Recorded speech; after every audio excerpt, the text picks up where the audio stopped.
Here. Mr. Householder? Here. Mr. McCullough? Here. Mr. Rush? Yep. Mr. Watkins? Yes. Pledge of Allegiance. Pledge allegiance to the flag of the United States of America and to the republic for which it stands, one nation, under God, indivisible, with liberty and justice for all.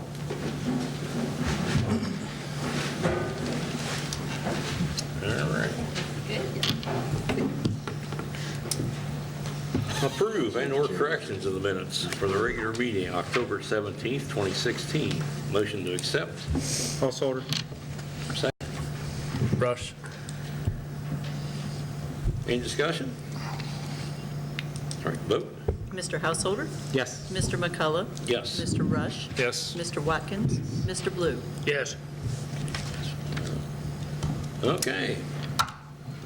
Principals and supervisors report. Babe, I think you got the floor. Good evening. Thank you very much for inviting us to present to you today. And we're presenting The Leader in Me. The student presentation that you will be experiencing this evening is just a snippet of our building initiative called The Leader in Me.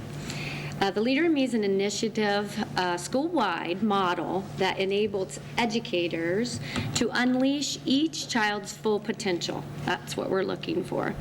This framework is based on the 7 Habits of Highly Effective People by Stephen Covey. I was first exposed to The Leader in Me when I was taking a graduate course, and I needed a book to review, and I had some curiosity about it, and it was kind of short. So I thought I'd pick that one. But I was truly energized after reading that by the principles and the beliefs that every individual had leadership qualities. And you're going to meet some of them here in a little bit. And then a little later, a couple years down the road, Mrs. Pinzarski sent Mrs. Butterman and I and some others to the Leader in Me Symposium. And that was about 3 years ago. We really started our journey at that time, and that led us to now being a Leader in Me school. And this year, we are training staff and introducing the habits to all of our students. Many wonderful things are happening in our building as we begin to empower our staff and students. I would like to introduce some of these leaders to you now. Mrs. Mike Sell, a 3rd grade teacher, has been one that has embraced this from the get-go, and she was really one of the first teachers to truly get those habits into her classroom, and she's been a leader in our building as well. And so as we eventually expand these aspects to our school, we'd like to show you a little bit about them. So with Mrs. Mike Sell will be Will Browning, Kyla Bostatter, Ava Keel, Zane Perkins, and Junior Wright. Come on up, guys.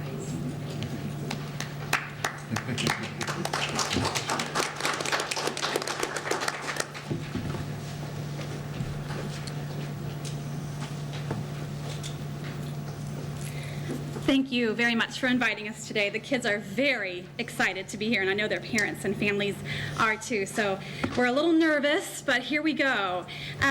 We are going to tell you about 3 pieces of the Leader in Me program. There's lots of parts to it, but we want to share with you just 3 pieces. The first piece is about the 7 habits. Kyla's going to tell us an overview, and then we're going to tell you about 2 of the specific habits on that tree. Then the second piece we want to tell you about is data binders, which I think you'll find very interesting. Junior actually has his data binder here, and he's going to share it with you. And the last piece we're going to tell you about is the leadership jobs, and we're going to have everyone share their leadership job with you. So to start us off, Kyla Bostetter will share an overview of what the 7 habits are. And you can look at your handout for a reference if you'd like to get a little up-close look at what she's talking about. So Kyla, talk loud without a microphone. So Mr. Covey wrote a book about the 7 habits for happy kids. The first 3 are that you could do by yourself. These top 3 you could do with other people, and this one you could do by taking care of yourself. So I'll just read them all. Be proactive, begin with the end in mind, put first things first, think when, seek first to understand, then to be understood, synergize, sharpen the saw. Kyla, what if we don't know what synergize is? Can you explain what that one means to us? Synergize is together, like you work together. Working together. Good. So now we're going to explain just 2 of those habits to you. Our 3rd grade students, Ava, Zane, and Junior, are going to do a little skit for you about the first habit called be proactive. And you guys are going to have to talk loud. Come out right here, because you don't have microphones. Ava will be playing the part of the mom. Junior will be playing the part of her son, Marcos. And Zane, in the middle, is our narrator. The day started out like any other. Then Marcos looked outside. It had snowed a lot. It was the first snowfall of the year, and Marcos wanted to go play in it. Wow, this is great. I'm going to get my sled. Why are you getting your sled? We're going to Grandma's house. Do I have to go? I don't want to. Well, you told Grandma you would come. She's so happy when you visit. But it's snowing and all my friends will be playing outside today. If only I could stay home. This makes me so mad. Marcos was in a bad mood, but did he have to be? Let's find out. I wish I didn't have to go. This is going to be a bad day. This doesn't have to be a bad day. You're just choosing to be in a bad mood. What do you mean? We promised Grandma we would visit. How can you be the leader of you and make it a good visit for Grandma and for you? Marcos thought for a while. Well, there's probably snow at Grandma's house too. Can I take my sled? Can I take a friend? I can visit with Grandma, and then I can play in the snow. Great idea, Marcos. You're choosing to be responsible and think of ways to make this visit work. This is going to be a great day after all. The end. So the first habit is all about being proactive and taking care of your own problems. If something is not right, then you take charge of you and you fix it, just like Marcos did with his bad day because he had to go to his grandma's house and he wanted to go sledding. So now, you guys can come around down. Now Will is going to do a little demonstration for you with some rocks about habit 3, which is begin with the end in mind. You know what, Will, let me get you a microphone so that you can be heard.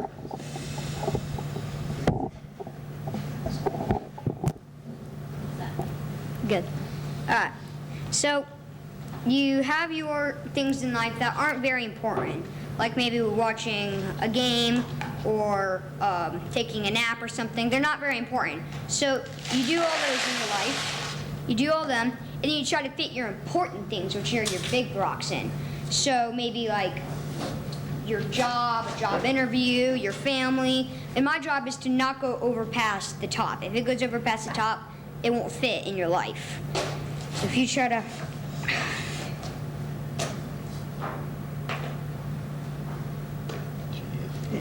fit all those in, they go over the top, see? So you didn't get all your really important things in life done because you did them all first. But then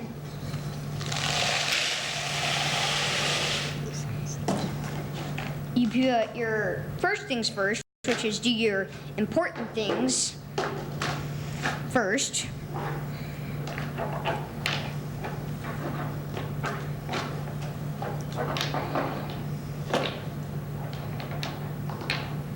And then you play.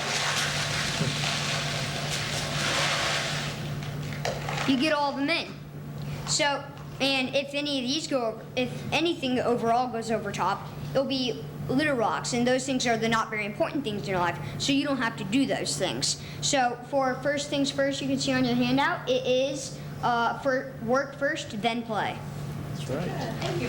Excellent.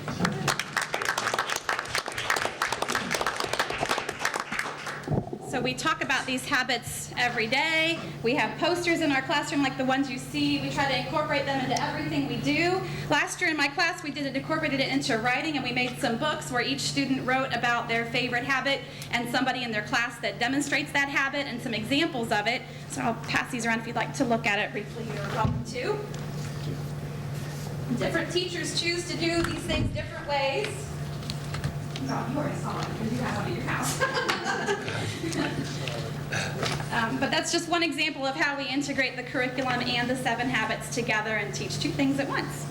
So now, the second part we'd like to tell you about is our data binders. All teachers encourage students to keep a data binder, and all of them look different. But Junior is going to share his data binder with you. The data binder is just to keep track of his progress. So the students are responsible for charting and keeping track of their progress in reading and spelling and different subjects. So he's going to share with you what his looks like, just a little taste. Right. This is my SRI Lexile. This is my reading counts points.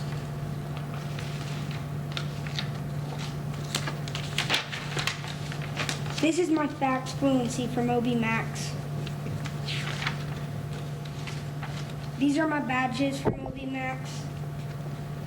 These are my spelling grades. And this is my behavior. And the last thing I'm going to show you is the achievements in school. And I got good citizen, and leader in me. Congratulations. Nice job. So this year, many teachers did student-led conferences. So for conferences, they actually sat with their parents and went through their binders with them and had to tell their parents how they increased or decreased in reading or writing and language arts and spelling and behavior, all those different areas. The last component of Leader in Me we want to tell you about is our leadership jobs. As Mrs. Boehm explained, it's a big part of Leader in Me that every student is a leader, not just some, but every student. So different classes do this different ways, and all the students up here have a job they're responsible for in their classroom, and they're going to tell you what their job is and why it's important. Will, you're first. Okay, my job. My job is the lights person, which if she needs help with the lights, if she tells me to turn off lights, I'll go turn off the lights. And she doesn't know how to dim the lights, and I do. So she'll tell me, Will, can you please dim the lights? And I'll dim the lights for her. Excellent. My job is homework leader, and that is where you pass out the folder and you get a chart of names and a highlighter, and when they turn their homework in, they highlight their name, and there's a math homework basket that I get out for them, and if they have math homework. Great. My leader job is row leader, and at the end of the day, I look at every row in the classroom of desks and make sure that they're straight, and if they're not, I straighten the desks. My leadership job is where if we need our computers, my teacher will go tell me to unplug the computers and pass them out. My leadership job is desk fairy. Desk fairy is when I look at the desk, and if they're clean, I give them a piece of candy, and if they're not clean, they don't get a piece of candy, and that will help them learn that you get rewarded for your good choices. That concludes our presentation. Do you have any questions for myself or for our students? Come up here. You can't hide back there. Come on. So as you apply this and time passes and they kind of grasp it, how does it change the culture in your classroom? How would you I think describe the long-term benefits? my hope is, and I'm seeing bits of this from just starting last year and then really trying to push it this year, to teach the kids about responsibility and respect. Our PBIS expectations are responsibility, respect, and safety. And I think it ultimately helps them learn how to be in control of their own behavior and can help avoid some of those behavior problems that show up as they hit adolescence and some of that rebellion kind of phase, that they take really responsibility for themselves. They see themselves as an important and valued member of the school, not just a body that shows up and has to do work all day long, but they are really a part of what goes on in our classroom and in our building every day. Do you want to add anything, anybody? How do you think the Leader in Me has changed our school? Do you have any thoughts, Ava? Here. I think the Leader in Me has changed our school because it's making our school a better place, and it is teaching people not to be a bully, and we actually put up signs in our classrooms saying no bullies allowed, and we That's good. That's fabulous. Did you guys like working on the hallways? Did you enjoy that, putting your hallways together? Those were wonderful, by the way. display cases? Yes, absolutely. Well, I feel like it changes school from being like more responsible, like if like there's some trash on the floor that needs picked up, like they'll go in and help pick it up and not like I didn't do that so I shouldn't pick it up. Like now they just like jump in and help pick anything up they see. That's great. Yeah, That's good. Like when a kid comes and sees the artwork that we made, they kind of get like first of the school year, they kind of feel worried, but then when they start off in the year, they kind of feel a lot better. Great. any other questions? Once you let them talk, they're just going to keep going. Yeah. And they're all excited now. I have a question. Who decided your goals are in your binders? Where does that come from? Your teacher? Us. Every one of you makes your own goal, right? Can you share a goal? What's some of the goals that you have in your binder? Goal that I have in my binder is to get Lexile 775 by the end of the second 9 weeks. Pretty good one. Shout it out. What are your goals, Ava? You had your hand up. My goals are to get in the 800-900 range with Lexile and get the most points in the class this year, like I did last year. And some of my friends here might not know what a Lexile is. So is that reading, science, social studies, math? What is a Lexile? Zane, can you explain what a Lexile is? Lexile is the reading the reading level you're in. Wonderful. So 500 to 800 is third grade Lexile, just for your reference. Anyone else want to tell? Did anyone else, Jalil? A little bit more detail about the Lexile is that it's like the Lexile of the book and your Lexile. So like let's say you're 600. So you'll find the books that are 600 and you can read any of those books. You can also, if you want to challenge yourself, you can read a higher Lexile book, but you can usually read a lower book if you are feeling up to it and you got all your points for the 9 weeks. Then you can read a little book or something like that. All right. Thank you very much. Any final questions? we got- You have more? Okay. I'm sorry, Zane. I'm sorry. Go ahead. One of my goals is to get 100 points by the end of the year. And he is on track to do that. We keep track of that every week, don't we? Yes. Oh, I have more about the Lexile. Okay, one more thing about Lexile. Some people don't put the Lexile books in the right thing, so sometimes we have people during intervention, which is reading time, we have 2 people look through the bookcases, and if they, like let's say you're searching in the 600, 700, they'll look in there, and if they see a book 900 in the thousands, and they'll put it back in the 900. It's one of our leadership jobs, isn't it? To straighten up the library shelves and put all the books back where they belong. It's called library. Library leader, right. That's awesome. Good job, you. Very good job.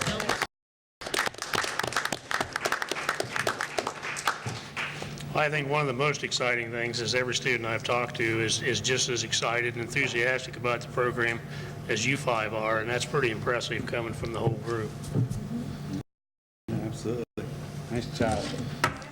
I'm Rebecca, and we got there's yearly books, and they have like what they write down for their daily assignments in it, and they're like Leader and Me, and they have all the hints, and they have the language. And so Amy was Will's teacher last year, and her and I was really excited about it, and so I kind of dove into it a little, and being able to use the same language that the teacher is using in the classroom at home and apply that to the homework has really propelled it to another level, because there's a connection there between school and home, and I think that's going to be a really good thing down the line once everybody's on board with that.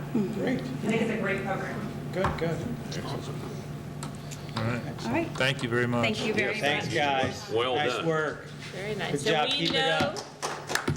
we know that you have school tomorrow. because there's no delay in the forecast. So we do not require you to stay for the rest of our meeting. So if you would like to excuse yourselves, you're more than welcome to go. And we really appreciate you being here. See you guys. Over each other, getting Have a good night. Yeah. Thanks for coming. Good job, kids. Excellent. Give everybody a minute here to clear. Good job. Good job, kiddo.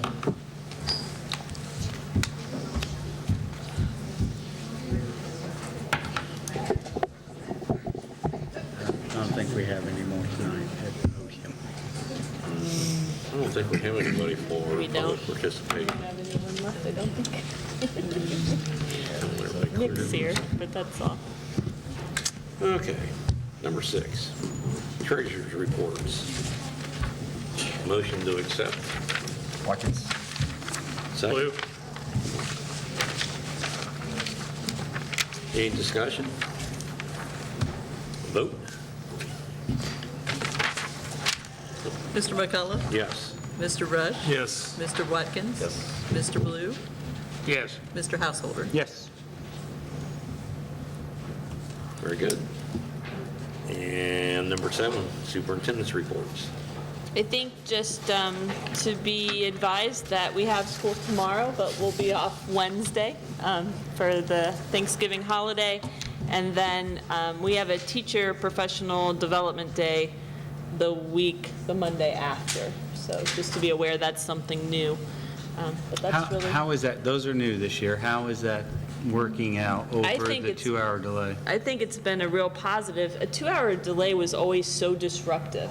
I think it was disruptive for families, and it was hard to really do anything for 2 hours because by the time you get there, you get set up, and the kids are coming.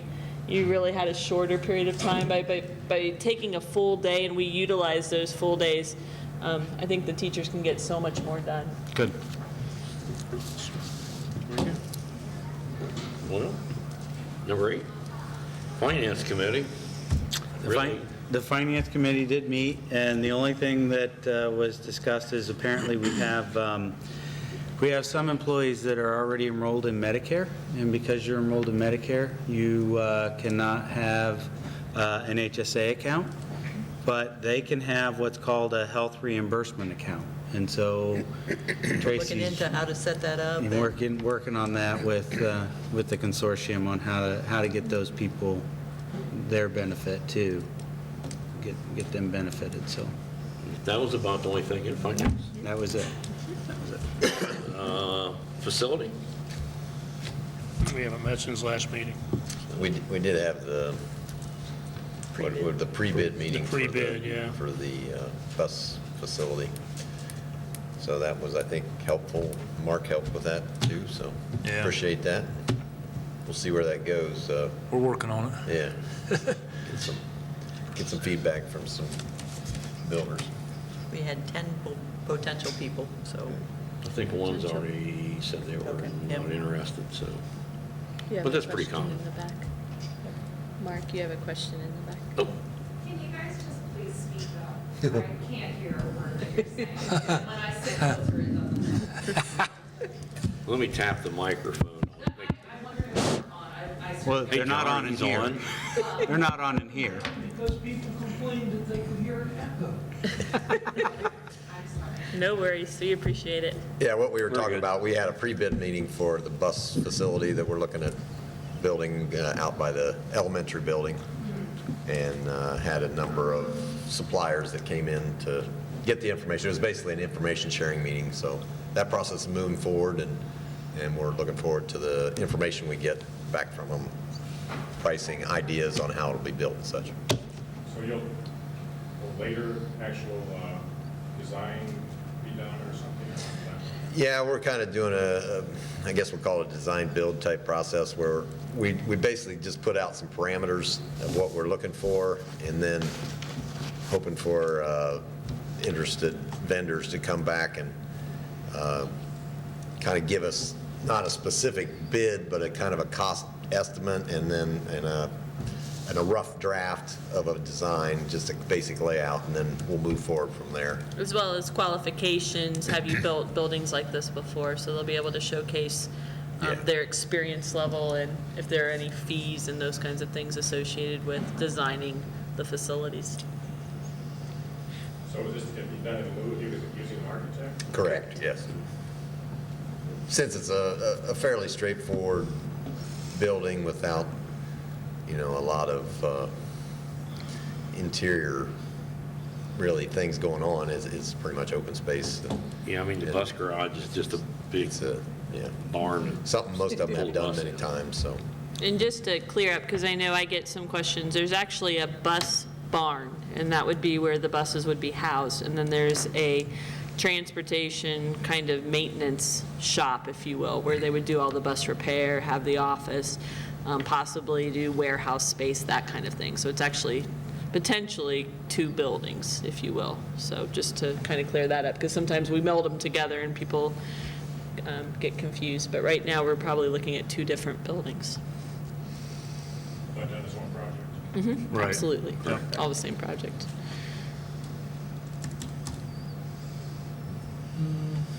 Extracurricular. Winter sports have started. Fall went well. Participation was good. A little bit down in tennis, but boys and girls soccer was good. A little bit down in winter sports. Swimming, we had a lot of seniors graduate, so a little bit down in that. A lot of off-season training, so our facilities are definitely being utilized. We have, even though it's winter, we have soccer going on in the gyms. We have baseball starting in December. So a lot of those spring sports, even some of the fall sports after winter's done, say the 6 o'clock time frame, a whole other group comes in. So really utilizing our facilities, and it's been a busy time. So The hub of activity. Yeah. Year-round. Year-round, yep. That's it. Career Center. Just to expand a little bit on what I reported last month, you saw in the Kenton Times that Dr. Smith was in the area talking with some leading manufacturers about the new technology coming down the road with the autonomous vehicles and things. And the Northwood site, High Point, has brought in some really huge machines. If you get a chance to go in and stop up there, they're moving things in that the kids are able to use and doing things the way we wanted to do there. And our other satellite program with FFA, you can see that the kids are doing well and getting awards, and they just come back from convention, and so things are moving in a positive direction. So, I was just up to Northwood there about an hour ago, their open house, and they've got some really nice machines in there. yeah, some pretty good size ones. And I don't know, they're not going to implement the machining centers until next year, are they? Because they have to have prerequisites to come into that. Correct. We're still in that But- transition. But it is really, really a nice facility up there. They did a good job putting it together, and we've got really Just walk top-end through. stuff to work on. Really, really good. Very good. Policy? Policy did not meet, but there are policies on the agenda, and those policies are for technology that are driven by the state. So Jennifer and Ryan met and went over those and clarified them, and that's Just what a we have couple to things. vote on, but that's what they're about. Jan, do you want to talk think- anymore? I mean, that's what it, Yeah, it was one of those things where you just had to do the checked boxes that were given, and Ryan and I just went through everything to make sure everything was compliant with the district and making sure that everything was good. So they're just kind of updates, if you will. You agree? You agree? Is that up and down? I agree. Oh, that's awesome. We're on the same page. I don't think we have any old business. New business. Item 10A through 10K. Motion to accept. Blue. Rush. Discussion. Vote. Mr. Watkins? Yes. Mr. Blue? Yes. Mr. Householder? yes. Mr. McCullough? Yes. Mr. Rush? Yes. Well, there are some people in there retiring, and you guys Correct. were a little faster than I could speak, but, and so we would like to thank them for their service. I mean, certainly Robin Hughes, who is Ryan's sister, and she's trying to escape him as fast as she can. Yeah, exactly. But we have several in there, Christy Harp, and Dan Preston. There's, Darlene Collins. Yep, So, and they'll all be retiring at the end of the school year. at the end of the school year. So they're giving their resignation Right. early, which helps us because then we can post the things and Jennifer can work on getting qualified people to replace them. So we appreciate their service. Yes, I agree. Very good. 11A and B. Motion to accept. Householder. Watkins. Discussion. These are the policies that we talked about. Very good. Vote. Mr. Blue? Yes. Mr. Householder? Yes. Mr. McCullough? Yes. Mr. Rush? Yes. Mr. Watkins? Yes.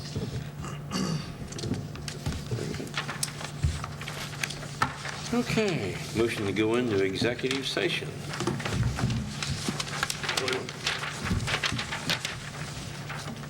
Discuss appointments, employment, dismissal, demotion, public employees, and purchase of property. No further actions will be taken tonight. I guess I can wait till we get that accepted, but I'll put that in there. Russ moved, I thought. What's that? Did you get Russ moved? No, okay. Russ moved. All right. And second? Second. Mark Rush. Okay. Very good. Vote? Mr. Householder? Yes. Mr. McCullough? Yes. Mr. Rush? Yes. Mr. Watkins? Yes. Mr. Blue? Yes. He was laying there. What is the time? 7:31. Next regular board meeting will be December 19th, 7 o'clock, here at the board office. Thanks for listening. Same bat time.